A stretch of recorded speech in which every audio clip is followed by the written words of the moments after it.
দুই দিনের ব্যবধানে বঙ্গোপসাগরে দুটি লঘুচাপ সৃষ্টি হতে পারে বলে জানিয়েছে আবহাওয়া অধিদপ্তর। এর মধ্যে একটি আগামী ২৪ ঘন্টার মধ্যে সৃষ্টি হতে পারে, অন্যটি ২৪শে সেপ্টেম্বরের দিকে সৃষ্টির সম্ভাবনা রয়েছে বলে জানিয়েছে সংস্থাটি। আবহাওয়া অফিস বলছে, উত্তর বঙ্গোপসাগর ও তৎসংলগ্ন এলাকায় আগামী ২৪ ঘন্টার মধ্যে একটি লঘুচাপ সৃষ্টির সম্ভাবনা রয়েছে। পূর্ব মধ্য বঙ্গোপসাগর ও তৎসংলগ্ন উত্তর বঙ্গোপসাগর এলাকায় আগামী ২৪শে সেপ্টেম্বরের দিকে আরও একটি লঘুচাপ সৃষ্টির সম্ভাবনা রয়েছে এবং এটি ঘনীভূত হতে পারে বলে জানিয়েছে আবহাওয়া অফিস। সোমবারের আবহাওয়ার পূর্বাভাসে বলা হয়েছে, সন্ধ্যা ৬টা থেকে পরবর্তী ২৪ ঘন্টায় খুলনা, বরিশাল ও চট্টগ্রাম বিভাগের অনেক জায়গায় এবং রাজশাহী, রংপুর, ময়মনসিংহ, ঢাকা ও সিলেট বিভাগের দু এক জায়গায় অস্থায়ীভাবে দমকা হাওয়াসহ হালকা থেকে মাঝারি ধরনের বৃষ্টি অথবা বজ্রসহ বৃষ্টিপাত হতে পারে। সেই সঙ্গে সারা দেশের কোথাও কোথাও মাঝারি ধরনের ভারী বর্ষণ হতে পারে।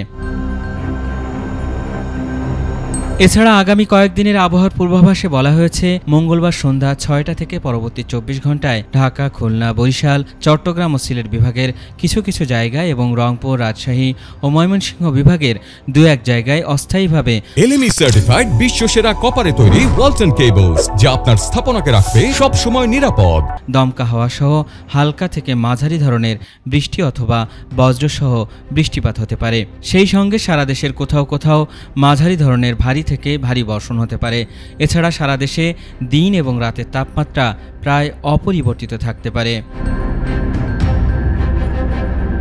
বুধবার সন্ধ্যা ৬টা থেকে পরবর্তী ২৪ ঘন্টায় খুলনা, বরিশাল, চট্টগ্রাম ও সিলেট বিভাগের কিছু কিছু জায়গায় এবং রংপুর, রাজশাহী, ঢাকা, ময়মনসিংহ বিভাগের দু এক জায়গায় অস্থায়ীভাবে দমকা হাওয়া সহ হালকা থেকে মাঝারি ধরনের বৃষ্টি অথবা বজ্রসহ বৃষ্টিপাত হতে পারে। সেই সঙ্গে সারা দেশের কোথাও কোথাও মাঝারি ধরনের ভারী থেকে ভারী বর্ষণ হতে পারে। বৃহস্পতিবার সন্ধ্যা ৬টা থেকে পরবর্তী ২৪ ঘন্টায় খুলনা, বরিশাল ও চট্টগ্রাম বিভাগের কিছু কিছু জায়গায় এবং রংপুর, রাজশাহী, ঢাকা, ময়মনসিংহ ও সিলেট বিভাগের দু এক জায়গায় অস্থায়ীভাবে দমকা হাওয়া সহ হালকা থেকে মাঝারি ধরনের বৃষ্টি অথবা বজ্রসহ বৃষ্টিপাত হতে পারে। সেই সঙ্গে সারা দেশের কোথাও কোথাও মাঝারি ধরনের ভারী থেকে ভারী বর্ষণ হতে পারে এবং সারা দেশে দিন ও রাতের তাপমাত্রা সামান্য বাড়তে পারে বলে জানিয়েছে আবহাওয়া অফিস। আল ইমরান, ATN বাংলা, ঢাকা।